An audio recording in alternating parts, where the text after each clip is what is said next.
Éradiquer la pauvreté, protéger la planète et garantir la prospérité pour tous, les Nations Unies inscrivent le défi pour 2030 par la réalisation de 17 objectifs de développement durable ODD. La question du genre contribue directement à l'atteinte de 9 de ces objectifs de développement durable et justement, la Côte d'Ivoire a su mettre en place un mécanisme de promotion du genre qui a fait tache d'huile, puis jouer aussi un rôle en tant que pays donateur pour la réalisation des ODD. À Addis Abeba, en Éthiopie donc, l'expérience ivoirienne a été sollicitée récemment dans le cadre de la première rencontre de coopération Sud-Sud visant à impulser une dynamique commune pour la réalisation des ODD en Afrique. Et à cette tribune, le compendium des compétences féminines de Côte d'Ivoire a été alors mis en lumière.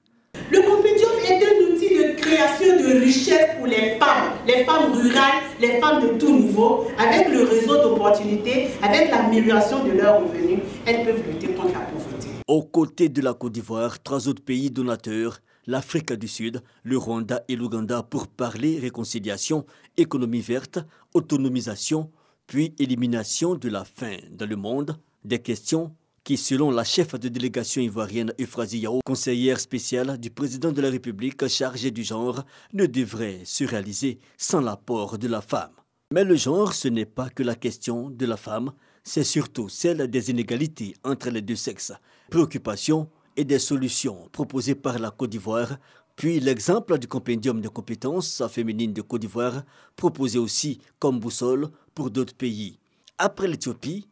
Cotonou au Bénin, où la question du genre comme instrument de démocratisation a réuni plusieurs acteurs des chaînes de décision. Euphrasie Yao a insisté sur la nécessité de la formation pour ces derniers sur l'approche genre et développement. Une approche réussie d'ailleurs par la Côte d'Ivoire, dont les résultats ont valu au pays une chaire UNESCO consacrée à l'eau, femmes et pouvoir de décision en 2006.